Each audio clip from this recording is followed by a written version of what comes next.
Salam, mən Oğuz rayon Emin Abdullayev adına Texniki Təbiət təmayüllü 2 nömrəli liseyin 7T2 sinif şagirdi Məmmədov Yusif.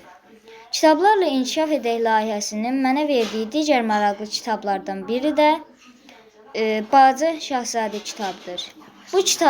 Bu kitabın əsas qəhrəmanları bir pilot və Balaca Şahzadə idi.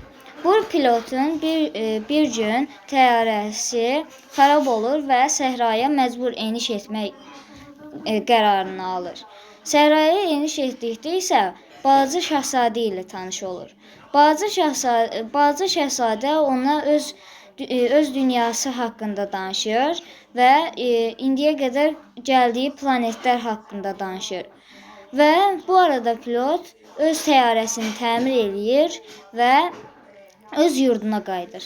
Sizə də tövsiyə edirəm. Sağ olun.